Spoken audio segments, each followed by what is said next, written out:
Bapak Ibu, saudara-saudari, adik-adik umat paroki Santo Yosef Medari dan Stasi Santo Thomas Yegan dan seluruh umat semuanya, pada hari Selasa tanggal 30 Juni 2020 kita dikuatkan oleh sabda Tuhan dari Injil Matius bab 8 ayat 23 sampai dengan 27. Marilah kita mengawali permenungan sabda Tuhan dengan berdoa mempersiapkan hati dan diri kita di hadapan Tuhan. Dalam nama Bapa, Putra, dan Roh Kudus. Amin.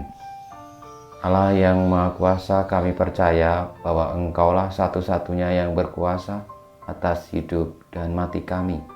Bantulah kami dengan Roh Kudus-Mu agar kami memiliki keberanian dan kekuatan untuk melawan godaan-godaan yang membahayakan keselamatan jiwa kami dan orang lain. Demi Yesus Kristus, Putra-Mu Tuhan dan pengantara kami, yang bersama Engkau dan Roh Kudus hidup dan berkuasa Allah sepanjang segala masa. Amin. Inilah Injil Yesus Kristus menurut Matius bab 8 ayat 23 sampai dengan 27. Pada suatu hari, Yesus naik ke dalam perahu dan murid-muridnya mengikuti Dia. Sekonyong-konyong mengamuklah angin ribut di danau itu, sehingga perahu ditimbus gelombang. Tetapi Yesus tidur. Maka murid-muridnya membangunkan Dia. Katanya, "Tuhan, tolonglah, kita binasa." Yesus berkata kepada mereka, "Mengapa kalian takut? Hai orang-orang yang kurang percaya."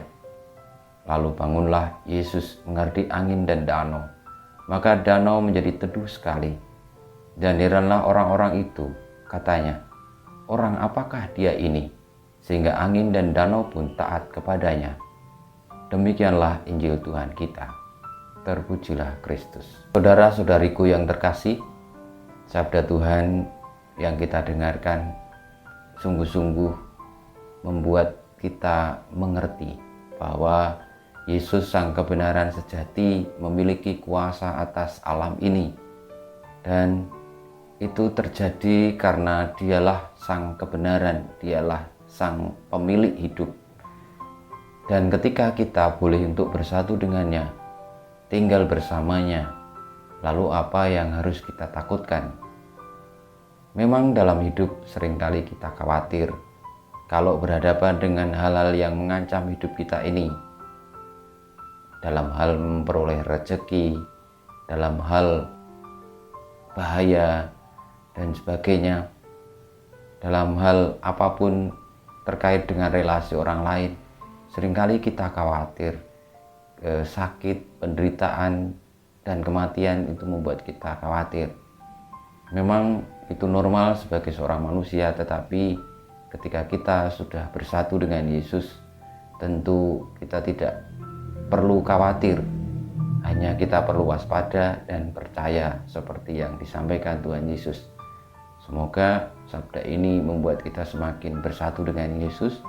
Dengan demikian kita boleh untuk menjadi orang bijaksana yang waspada, meskipun ada kekhawatiran, tetapi karena bersama dengan Yesus kita menjadi yakin bahwa kekhawatiran itu akan segera tertangani, dan kita mengerti bahwa Tuhan Yesus tidak akan pernah meninggalkan kita dalam situasi apapun.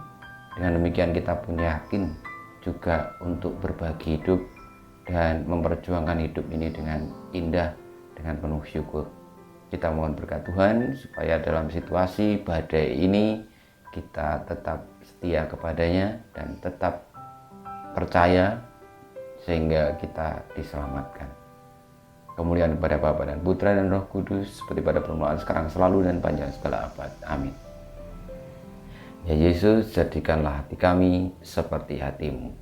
Tuhan bersamamu dan bersama Roh-Mu. Kita semua, hidup kita, karya-karya kita, perjuangan kita untuk menjadi orang-orang yang percaya dan setia kepada Kristus, Sang Kebenaran Sejati, senantiasa dibimbing, dilindungi, diberkati Allah yang Maha Kuasa, Bapa dan Putra dan Roh Kudus.